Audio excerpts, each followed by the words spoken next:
Opitko paljon uusia sanoja, mutta unohdat ne heti? Kerron sinulle, miten ne jäävät vihdoin päähäsi. Monet suomea opiskelevat kokevat saman. He oppivat monta sanaa, mutta eivät voi muistaa niitä. Tunnistatko tämän? 10 uudesta sanasta usein vain 1 pysyy mielessä. Miksi näin? Mitä teet väärin? Ja miten voit muuttaa sen? Tänään näytän sinulle suurimman salaisuuden suomen oppimisessa. Opit, miten muistat uudet sanat etkä enää unohda niitä. Oletko valmis? Aloitetaan sitten. Virhe 1. Opit sanoja ilman yhteyttä. Olkaamme rehellisiä, kuka ei ole jo täyttänyt sanavihkoaan ahkerasti? Vasemmalla Suomen sana, oikealla käännös.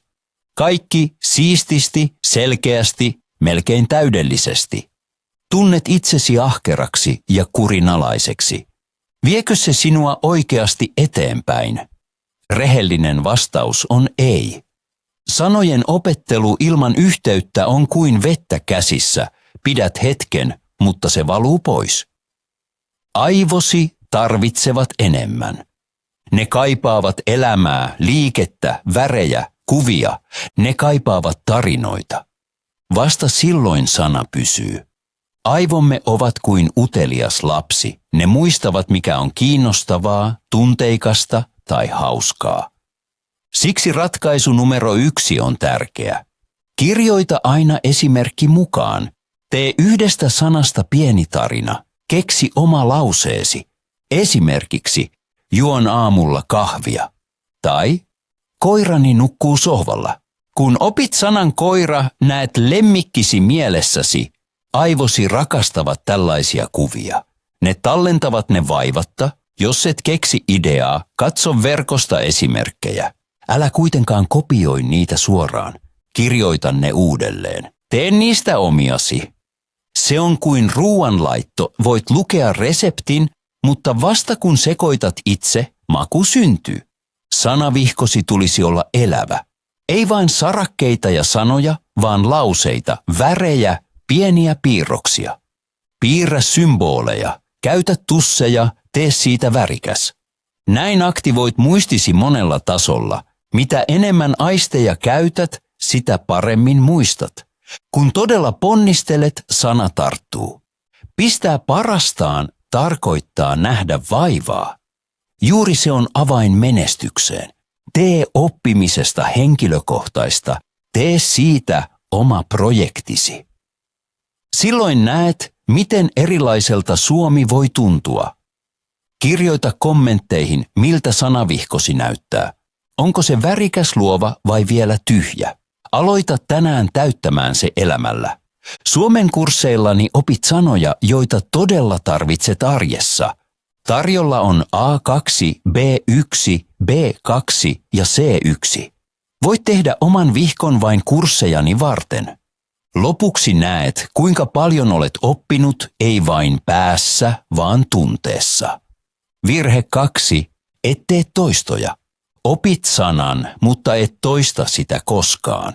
Luet sen, kirjoitat sen, sanot sen kerran ääneen, sitten se katoaa. Ajattelet ehkä, että kerta riittää, mutta se ei pidä paikkaansa. Jos et toista, aivosi unohtavat sanan nopeasti. Ne poistavat sen, mitä eivät tarvitse. Ja sanan, jota et käytä, aivosi pitävät ei tärkeänä. Ne siirtävät sen sivuun. Siksi toisto ei ole valinta, se on pakko. Aivosi rakastavat toistoja, mutta oikeaan aikaan. Aina kun olet melkein unohtanut sanan, sinun pitää toistaa se. Juuri silloin muisti vahvistuu. Ratkaisu numero 2. Toista säännöllisesti, mutta järjestelmällisesti. Tässä on helppo suunnitelma, joka toimii. Toista sana seuraavana päivänä, 3 päivän päästä, viikon päästä ja kuukauden päästä. Tätä kutsutaan taikatoistoksi.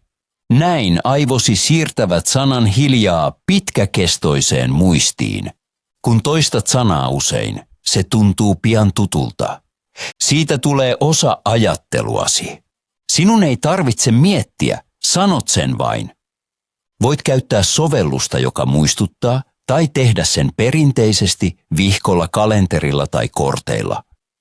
Kirjoita päivämäärä, ruksaa, kun olet toistanut sanan. Tärkeää on vain, että pysyt mukana. Sanaston opettelu ei ole sprintti, vaan maraton. Et voita nopeudella, vaan kestävyydellä. Joka päivä vähän, askel askeleelta. Kuvittele, että kastelet kasvia. Jos kastelet sen vain kerran, se kuolee. Jos kastelet säännöllisesti, se kasvaa. Juuri näin toimii sanavarastosi. Anna sanoillesi vettä toistolla. Näin suomesi kasvaa. Jatkossa toistat uudet sanat säännöllisesti. Tee siitä rutiini. 5 minuuttia päivässä riittää. Hämmästyt, kuinka paljon voit yhtäkkiä muistaa. Lupaatko?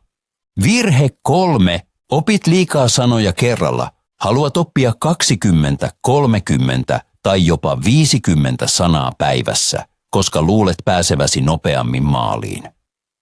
Se kuulostaa motivoituneelta ja kunnianhimoiselta, mutta todellisuudessa se ei auta paljoa. Se on kuin yrittäisit syödä koko vuoren kerralla, aivosi eivät pysty sulattamaan sitä. Mennä hukkaan tarkoittaa, että jokin on turhaa. Juuri näin tapahtuu, kun opiskelet liikaa kerralla. Aivosi tarvitsevat aikaa tallentaa, lajitella ja yhdistää uudet sanat. Jos ylikuormitat ne, unohdat lopulta melkein kaiken. Siksi neuvoni, opiskele vähemmän sanoja, mutta opiskele ne kunnolla. Laatu ennen määrää. 50 sanaa päivässä riittää, kun opit ne tunteella, esimerkeillä ja toistoilla. Näin annat aivoillesi mahdollisuuden todella säilyttää ne. Se on kuin urheilussa. Et tule vahvaksi, jos treenaat 10 tuntia päivässä. Tulet vahvaksi, kun harjoittelet säännöllisesti. Kielikin toimii samalla tavalla. Mitä useammin teet pieniä, selkeitä toistoja, sitä vakaammaksi tietosi muuttuu. Ehdotukseni on helppo. Opiskele intensiivisesti, älä nopeasti. Tee jokaisesta sanasta kokemus. Rakenna se lauseeseen, sano se ääneen, toista se arjessa. Ehkä kirjoitat sen lapulle tai sanot sen ääneen kokatessa. Tärkeää on, että käytät sitä. Näin se pysyy muistissasi. Kuten sanonta kuuluu, pienikin puro tekee joen. Myös pienet onnistumiset vievät sinua eteenpäin. 5 sanaa päivässä on 150 kuukaudessa, se on 1800 sanaa vuodessa. Se on kokonainen ilmaisujen maailma. Muista siis aina, pienet askeleet vievät maaliin. Et tarvitse kiirettä, tarvitset kärsivällisyyttä ja tasaisuutta.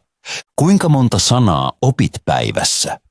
Kirjoita se kommentteihin ja katso, miten oppimisesi muuttuu, kun opit vähemmän, mutta paremmin.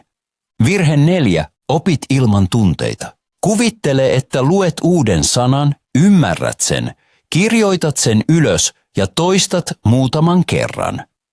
Muutaman päivän päästä se on silti poissa. Miksi? Koska sana ei merkitse sinulle mitään. Se on tyhjä, kylmä, ilman elämää. Sanat, jotka eivät herätä tunteita, katoavat nopeasti. Aivosi tallentavat sen, mikä herättää tunteita. Ne rakastavat tarinoita, yllätyksiä, huumoria, kaikkea mikä koskettaa tai naurattaa. Jos opit sanan vain mekaanisesti, se pysyy hetken ja katoaa. Ratkaisu numero 4. Tee sanasta henkilökohtainen. Anna sille merkitys. Anna sille tunne. Kuvaa mielessäsi kuvia tai tilanteita, jotka liität sanaan. Esimerkiksi sana pelottava. Voit ajatella mummon ullakkoa tai vanhaa kauhuelokuvaa. Mitä elävämpi kuva, sitä vahvemmin sana jää. Pelottava tarkoittaa, että jokin aiheuttaa pelkoa tai tuntuu karmivalta. Voit oppia myös huumorin kautta. Keksi hassuja tai outoja kuvia. Mitä oudompi, sen parempi. Outo tarkoittaa erikoista tai kummallista. Kuvittele, että sana pelottava hiipii hitaasti seinääsi pitkin. Haluat pyyhkiä sen pois, mutta se palaa. Se on pelottavaa. Voit myös arvioida uusia sanoja: kaunis, vaikea, hauska tai käytännöllinen. Näin pohdit sanaa pidempään ja muistat sen paremmin. Kun kuvailet sanaa, teet siitä elävän. Näin vieras sana muuttuu omaksesi. Oppiminen ilman tunteita on kuin ruoka ilman makua. Jos haluat sanan pysyvän, sinun täytyy tuntea se. Onko sanaa, jota liität tunteeseen? Kirjoita esimerkkisi kommentteihin ja huomaa, miten tunne auttaa oppimisessa. Virhe numero 5. Et käytä sanoja aktiivisesti. Tämä on usein yleisin ja myös vaikea virhe. Monet oppivat sanoja vain passiivisesti. He eivät oikeasti käytä niitä. Tunnistatko tämän? Opit sanan, luet sen, kirjoitat sen vihkoon tai harjoittelet sitä sovelluksessa, mutta et sano sitä koskaan ääneen. Et käytä sitä lauseessa, et kerro sillä kenellekään mitään. Siinä on ongelma. Aivot tallentavat aktiiviset sanat paremmin. Ne muistavat ei vain tunnistettuja, vaan käytettyjä sanoja. Passiivinen sana on kuin hiljainen katsoja. Tiedät, että se on siellä, mutta et puhu sille koskaan.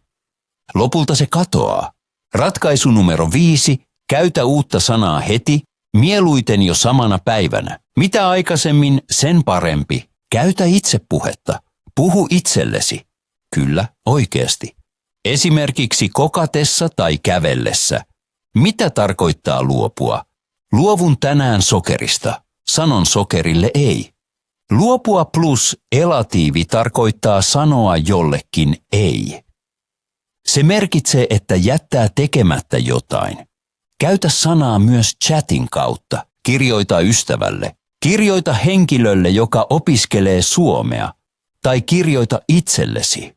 Rakenna uusi sana tietoisesti. En tule viini-iltaan, tiedät jo sen. Olen luopunut alkoholista viikkoja. Lyhyt muistiinpano auttaa myös. Pieni päiväkirjamerkintä on loistava. Kirjoita 1 tai 2 lausetta. Käytä uutta sanaa niissä. Tekstin ei tarvitse olla pitkä. Tärkeää on oma lauseesi.